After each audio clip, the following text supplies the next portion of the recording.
ആമയിഴഞ്ചാൻ തോട്ടിൽ കാണാതായ ജോയിയുടെ മൃതദേഹം ഇന്ന് രാവിലെയാണ് കണ്ടെത്തിയത്. ഉപ്പിടാമൂട് പാലത്തിനടുത്ത് നിന്നാണ് മൃതദേഹം കണ്ടെത്തിയത് ടണലിന് പുറത്തെ കനാലിൽ നിന്നാണ്. തിരുവനന്തപുരം മെഡിക്കൽ കോളേജിലെത്തിയ ജോയിയുടെ മൃതദേഹം കൂടെ ജോലി ചെയ്തിരുന്നയാളാണ് തിരിച്ചറിഞ്ഞത്. ഇപ്പോൾ ജോയിയുടെ വീട്ടിൽ നിന്നും ബി.ജെ.പി. നേതാവ് വി മുരളീധരൻ സംസാരിക്കുകയാണ്. ആ ദൃശ്യത്തിലേക്ക്. സൗന്ദര്യം നിലനിർത്താനായി നഗരത്തിലെ ജനങ്ങൾ സുഖമായി ജീവിക്കുന്നു എന്ന് ഉറപ്പുവരുത്താനായി സ്വന്തം ജീവൻ ബലിയർപ്പിച്ചിട്ടുള്ള ഒരാളാണ്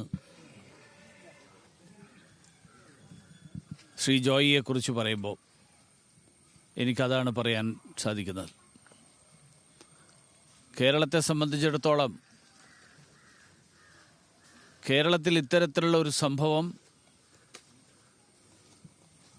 ഒരുപക്ഷെ ആദ്യമായിട്ടായിരിക്കും.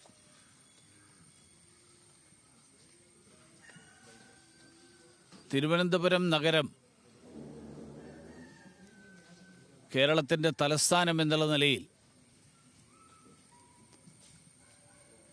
ഏറ്റവും ഭംഗിയായി സൂക്ഷിക്കുന്നതിൽ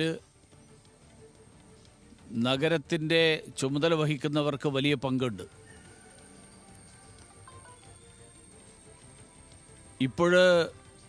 ഒരു മഴ പെയ്താൽ വെള്ളം പൊങ്ങുന്ന അവസ്ഥയിലാണ് ഇപ്പോഴും തിരുവനന്തപുരം.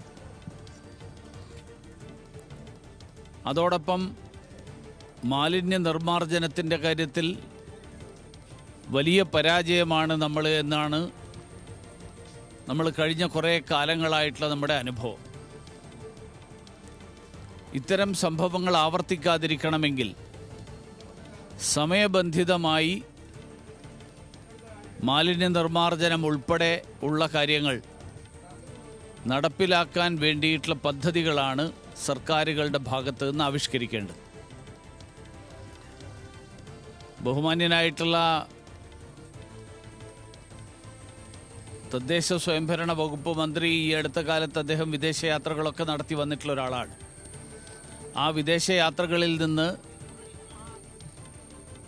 എങ്ങനെയാണ് ലോകത്തിലെ മറ്റ് രാജ്യങ്ങളിൽ നഗരങ്ങൾ പരിപാലിക്കുന്നത് എന്ന് അദ്ദേഹത്തിന് മനസ്സിലാക്കാൻ സാധിച്ചിട്ടുണ്ടെങ്കിൽ ആ കാര്യങ്ങൾ അദ്ദേഹം തിരുവനന്തപുരത്തു കൂടി പ്രാവർത്തികമാക്കണം എന്നാണ് എനിക്ക് അദ്ദേഹത്തോട് അഭ്യർത്ഥിക്കാനുള്ളത്. ഇത്തരം സംഭവങ്ങൾ ആവർത്തിക്കാതിരിക്കാനുള്ള അടിയന്തരമായിട്ടുള്ള നടപടികൾ സർക്കാരിൻ്റെ ഭാഗത്തു നിന്നുണ്ടാകണം. ഈ കുടുംബത്തിൻ്റെ സ്ഥിതി അങ്ങേയറ്റം പരിതാപകരമായിട്ടുള്ളൊരവസ്ഥയിലാണ്.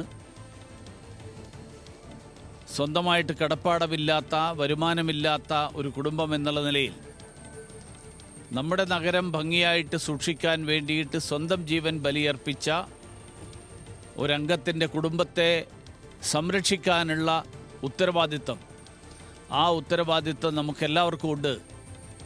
അതുകൊണ്ട് സർക്കാർ അതിന് അർഹമായിട്ടുള്ള നഷ്ടപരിഹാരം ഉൾപ്പെടെയുള്ള നടപടികൾ, ആ നടപടികൾ ഉണ്ടാകണം എന്നാണ് എനിക്ക് ആവശ്യപ്പെടാനുള്ളത്.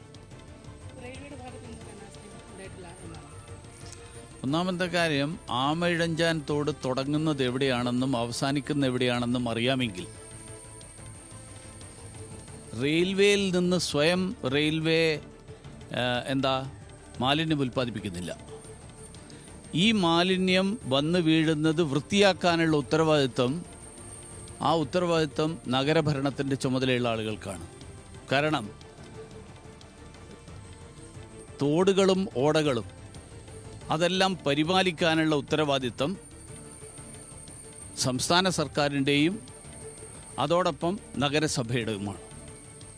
തിരുവനന്തപുരം നഗരത്തിന് കേന്ദ്ര സർക്കാർ ബി.ജെ.പി. നേതാവ് വി മുരളീധരൻ ജോയിയുടെ വീട് സന്ദർശിച്ച ശേഷം മാധ്യമങ്ങളോട് പ്രതികരിക്കുകയായിരുന്നു.